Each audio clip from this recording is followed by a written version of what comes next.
survit-elle à un cancer dévastateur à seulement 22 ans? Parvient-elle à captiver des millions de spectateurs grâce à sa présence à l'écran? Devient-elle mère contre toute attente? Et continue-t-elle à rayonner d'espoir après avoir perdu l'amour de sa vie? L'histoire de Véronique Jeannot n'est pas celle d'une célébrité facile, mais celle d'une résilience mise à l'épreuve encore et encore. Connue de générations entières pour son rôle inoubliable de Joël Mazar dans Pause Café, elle a affronté des chagrins d'amour brutaux.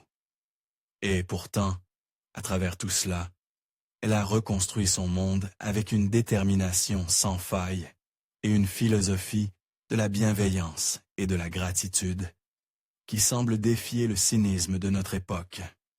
Aujourd'hui, elle se livre avec une profondeur et une sincérité qui révèlent une facette d'elle-même que peu ont eu la chance de voir. Plongeons dans une vie qui n'a vraiment rien d'ordinaire. Vaincre un ennemi silencieux. C'est en 1979 que Véronique Jeannot se trouvait au seuil d'une carrière d'actrice prometteuse. Après ses débuts remarqués à la télévision dans Le Jeune Fabre, en 1972, sous la direction de Cécile Aubry, elle avait poursuivi son ascension, apparaissant dans Paul et Virginie, et Aurore et Victorien. Son visage frais, son sourire chaleureux et sa sincérité naturelle la rendaient immédiatement inoubliable sur le petit écran. Puis vint Le Toubib, tourné en 1979 aux côtés du légendaire Alain Delonge. Véronique avait 22 ans, pleine d'espoir et d'ambition, mais le destin la frappa avec une force terrifiante pendant cette production. Elle commença à ressentir des symptômes inquiétants et consulta ses médecins. Le verdict fut dévastateur. Un cancer de l'utérus à un âge où la plupart des femmes rêvent de maternité plutôt que de lutter pour leur survie. Ce diagnostic pulvérisa son univers. Il s'agissait d'une forme particulièrement agressive de cancer de l'utérus qui obligea les médecins à agir vite. Une chimiothérapie fut prescrite presque immédiatement et Véronique fut précipitée dans un cycle de traitements éprouvants. Ses molars restent parmi les plus sombres de sa vie. Des années plus tard, elle raconta en interview combien les drogues toxiques de la chimiothérapie lui avaient fait perdre ses cheveux, abîmer sa peau, voler son énergie. J'étais si faible que je ne pouvais même plus monter les escaliers, admit-elle. Au-delà du choc physique, le traumatisme psychologique fut encore plus dur. Les médecins l'avaient averti sans détour. Le traitement la rendrait stérile. Pour Véronique, qui avait rêvé depuis son adolescence de porter un enfant, ce fut un coup terrible. Elle n'avait que 22 ans. Face à la perte de sa fertilité, elle sombra dans ce qu'elle décrira plus tard comme un tunnel de désespoir profond. La peur de mourir était réelle, mais ce qui la faisait le plus souffrir, c'était de savoir qu'elle ne connaîtrait jamais une grossesse, qu'elle ne porterait jamais de bébé. La maladie ne lui avait pas seulement pris sa santé, mais aussi ses rêves, son sentiment d'être femme. Elle avoua à des amis proches qu'elle avait l'impression d'avoir été amputée d'une partie d'elle-même. Il y eut des moments, confiera-t-elle plus tard, où elle songea terriblement à mettre fin à ses jours. S'il y avait eu encore un traitement, encore une chimio, déclara-t-elle à Télé Loisirs des décennies plus tard, je me serais peut-être jetée sous un métro, c'était à ce point-là. Pourtant, dans ses heures les plus sombres, elle trouva une étincelle de force. Peut-être venait-elle de son éducation ou d'un instinct de survie si puissant qu'il refusait de lâcher prise. Elle décida qu'elle vivrait, même sans son rêve de maternité. Lentement, douloureusement, elle traversa les traitements. Son corps survécut, mais son esprit dut être reconstruit à partir de ruines. Durant ces mois, elle commença à explorer la philosophie bouddhiste, y trouvant un chemin d'acceptation et de gratitude. Elle en vint à croire que la vie, même brisée, pouvait encore contenir de la lumière. En 1981, après avoir suivi tout le protocole de chimiothérapie et obtenu la rémission, elle revint sur les plateaux avec une détermination encore plus forte. On lui proposa le rôle de Joël Mazar en Pause Café, cette assistante sociale compatissante qui se bat pour les jeunes en difficulté. Un rôle qui semblait fait pour elle. Véronique y insuffla toute l'empathie et tout le courage qu'elle avait accumulé sur son propre chemin. Le public n'avait aucune idée que derrière la lumière de l'actrice se cachait une femme qui avait regardé la mort en face, perdu sa fertilité, et choisi pourtant de se relever. Interpréter Joël apporta sa propre forme de souffrance, car la série abordait les thèmes de la famille, des enfants, de l'avenir, des sujets encore à vivre dans le cœur en convalescence de Véronique. Mais elle refusa de fuir la douleur. Au contraire, elle en fit une partie intégrante de son jeu, ce qui donna à sa performance une authenticité que le public ressentit instinctivement. Des millions de téléspectateurs suivirent, semaine après semaine, les aventures de Joël, qui aident des jeunes à surmonter des défis impossibles, sans savoir que l'actrice elle-même avait mené un combat tout aussi féroce. Avec le temps, Véronique parla ouvertement de son cancer et de ses séquelles. Elle compara cette expérience à une météorite tombant sur son monde paisible, détruisant tout, mais l'obligeant à construire des fondations plus solides. Dans ces ruines calcinées, elle découvrit un nouveau sens de l'empathie, une autre manière de voir les autres qui marquerait le reste de sa carrière. Elle devint une actrice, capable de parler avec son cœur qui refusait de masquer ses cicatrices. Pour elle, survivre ne suffisait pas.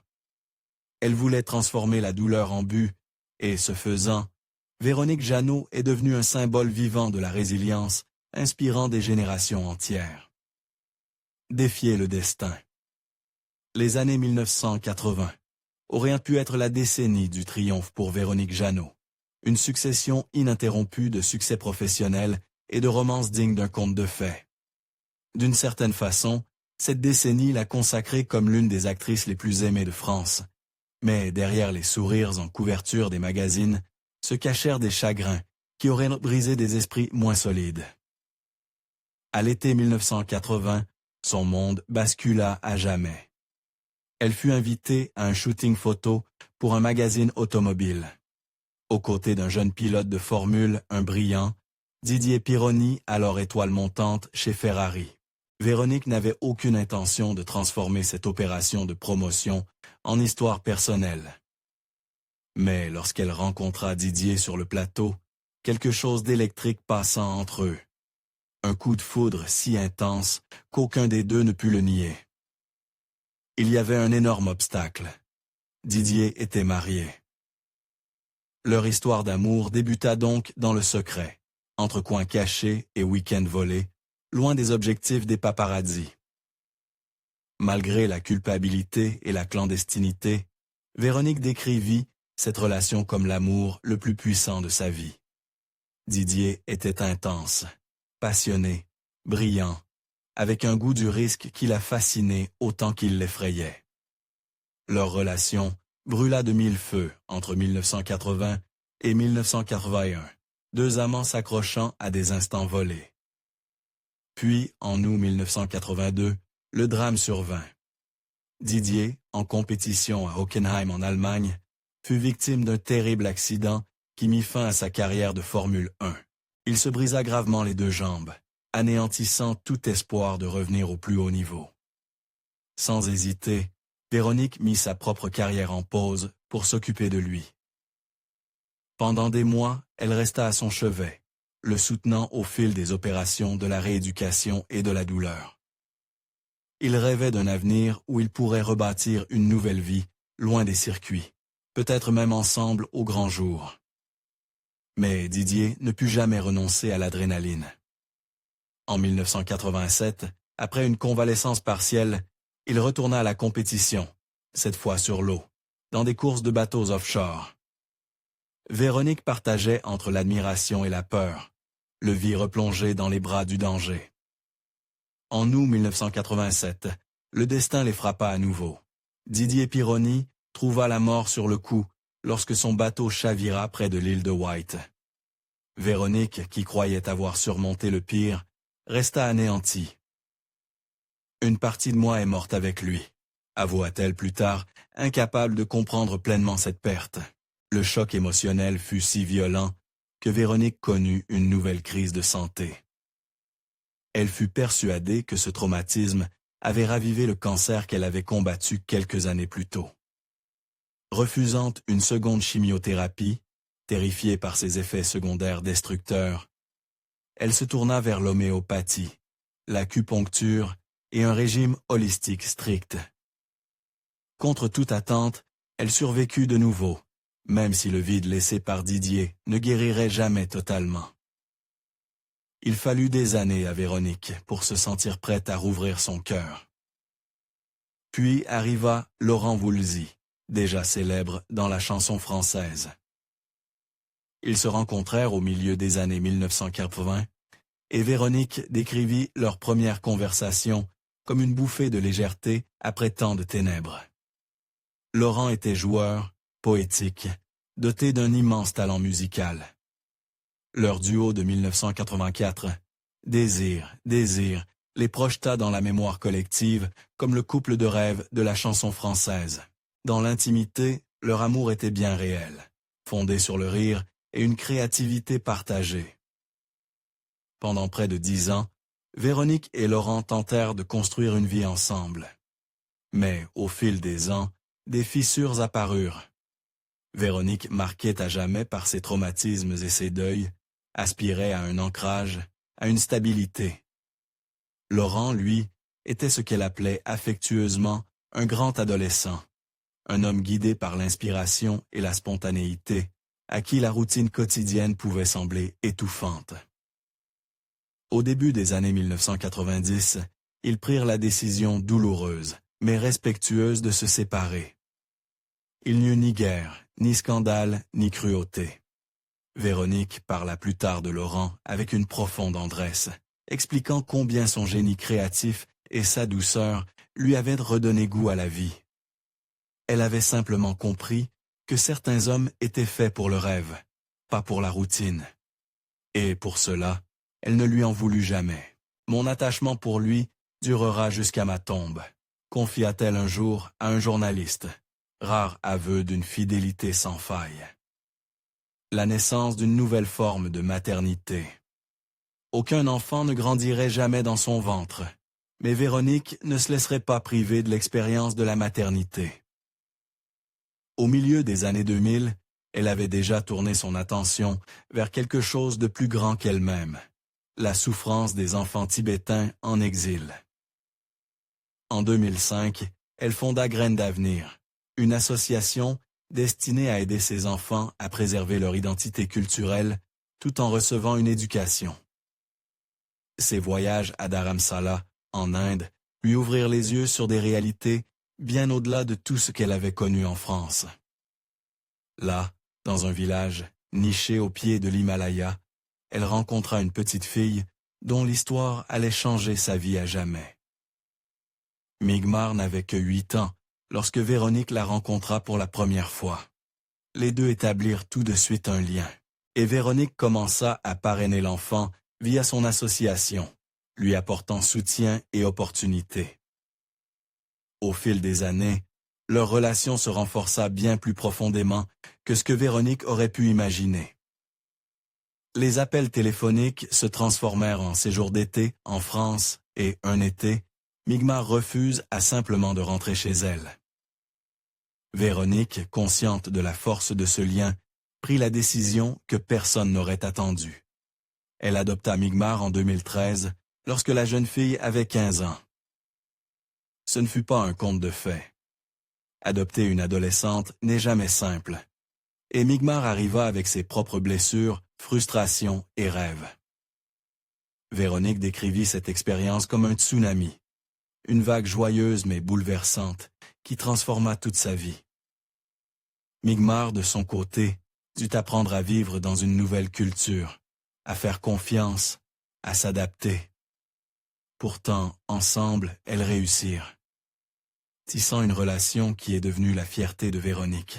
Aujourd'hui, Migmar est une jeune femme de 25 ans, pleine de rêves de cinéma et de narration, avec une chaîne YouTube qui lui permet de partager sa propre voix avec le monde.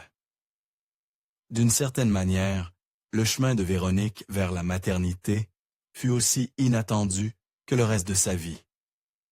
Difficile, imprévu, mais profondément porteur de sens. Elle expliqua un jour que la perte de la possibilité d'avoir des enfants biologiques l'avait obligée à ouvrir son cœur plus largement, à voir la famille comme quelque chose qui se construit par l'amour plutôt que par le sang.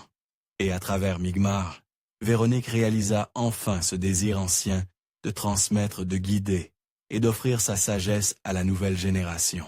Son histoire prouve que la maternité n'a jamais un seul visage. Véronique a trouvé la sienne dans les bras d'une adolescente tibétaine, un lien qui reste un monument vivant à sa générosité de cœur. Combattre les requins, même après avoir vaincu le cancer, survécu à des chagrins d'amour et affronté certaines des épreuves les plus difficiles de sa vie privée, Véronique Jeannot découvrit que le monde avait toujours de nouvelles façons de blesser. En 2019, un autre coup terrible la frappa. Cette fois, non pas sous forme de maladie ou de tragédie, mais d'une arnaque financière froidement calculée. L'escroc, un ressortissant suisse nommé Robert L., avait mis au point une pyramide de Ponzi si sophistiquée qu'elle fonctionna pendant 10 ans sans éveiller le soupçon, piégeant environ 70 victimes dont Véronique. La promesse? Un investissement sûr, lucratif, avec des rendements stables impressionnants. La réalité? Un château de cartes bâti sur la cupidité et la tromperie, voué à s'effondrer sur ses croyants. Robert L. n'était pas un escroc ordinaire. Grand, charismatique, apparemment bien introduit, il s'était fondu sans effort dans des cercles de confiance, y compris ceux du milieu des célébrités que fréquentait parfois Véronique. Des amis le décrivaient, c'est comme charmant, facile à apprécier, prompt à parler de placements suisses, sûr. Il affichait un train de vie étincelant qui en éblouissait plus d'un. Week-end à Dubaï, fête sur des yachts à Ibiza, un appartement chic dans le quartier huppé de Champel à Genève et d'interminables soirées parisiennes où il citait des noms prestigieux pour asseoir sa crédibilité. Lorsque Véronique fut approchée, la proposition paraissait fiable.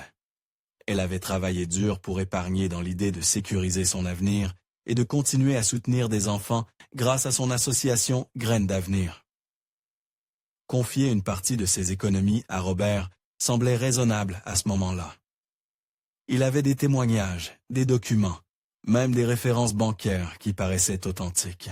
Mais tout n'était qu'un tissu de mensonges, destiné à alimenter le schéma classique d'une pyramide de Ponzi, où l'argent des nouveaux investisseurs servait à payer les anciens.